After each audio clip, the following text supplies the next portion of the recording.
안녕하세요. 부동산 얘기 좀 하려고 다시 방송을 켰습니다. 우리나라뿐만 아니라 세계적으로 부동산 경기는 급속도로 얼어붙고 있습니다. 강남은 6개월 만에 최고가 대비 9억이나 떨어졌다 하고요. 광교나 송도 또한 6억에서 7억 정도 하락했어요. 부동산이 급하게 오르는 것도 경제적인 위험을 초래하지만 급격하게 하락하는 것 또한 여러 가지 사회 문제와 국가 경제의 기반인 가계 경제의 위험을 초래합니다.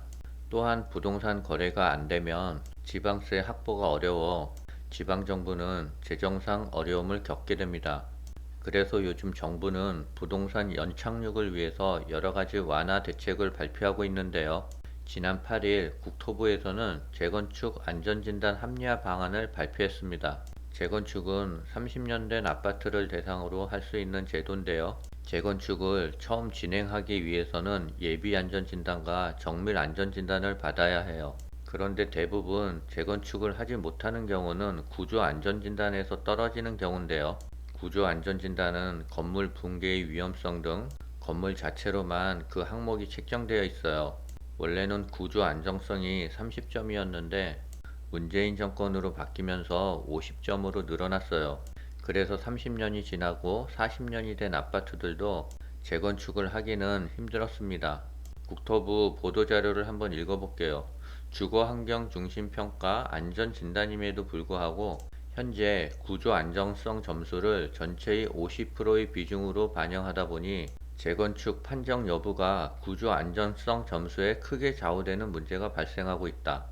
실제로 지역 주민은 배관 등의 누수 고장으로 인한 주거 수준 저하, 주차장 부족 등에 따른 주민 불편 갈등, 배수 전기 소방시설 취약으로 인한 안전사고 문제 등 아파트 노후화로 인한 문제를 호소하고 있다. 이에 구조 안정성 점수 비중을 30%로 낮추고 주거환경 설비 노후도 점수 비중을 각각 30%로 높일 계획이다. 주거환경 항목은 주차대수, 생활환경, 일조환경, 층간소음, 에너지 효율성 등을 평가하고 있고 설비 노후도는 난방, 급수, 배수 등 기계설비, 전기소방설비 등을 평가하고 있다. 이번에 바뀐 개선 가중치를 보면은 구조 안정성은 50%에서 30%로 낮추고요. 주거 환경은 15%에서 30%로 올리고요. 설비 노후도는 25%에서 30%로 올렸습니다. 이러한 개정사항은 12월 중에 행정예고를 거쳐 1월 중 조속하게 시행하게 될 예정입니다. 또한 일기 신도시 등에도 정비사업이 원활하게 추진할 수 있도록 이번 개선 방안의 적용 효과 등을 연구 용역 과정에서 분석하고 필요시 23년 2월 발의 예정인 일기 신도시 특별법에 추가적인 제도 개선 방안 등을 별도로 담을 예정이라고 합니다. 재건축은 30년 이상이 된 공동주택이 적용되고요. 재건축 단계는 안전진단, 그 다음에 정비구역 지정, 그 다음에 추진위 승인, 조합 승인, 사업 시행인가, 관리처분인가, 착공, 준공 이런 식으로 진행됩니다. 이 외에도 재건축 아파트를 투자하려면 용적률과 대지 지분, 위치와 세대수, 세대수의 구성 평형도 봐야 돼요.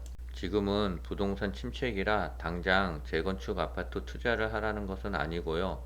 우리가 이런 사항을 미리 알고 있다면 부동산이 나중에 어느 정도 하향 안정이 되면은 그때는 투자해 보는 것도 좋을 것 같습니다. 여기까지입니다. 즐거운 저녁 보내세요.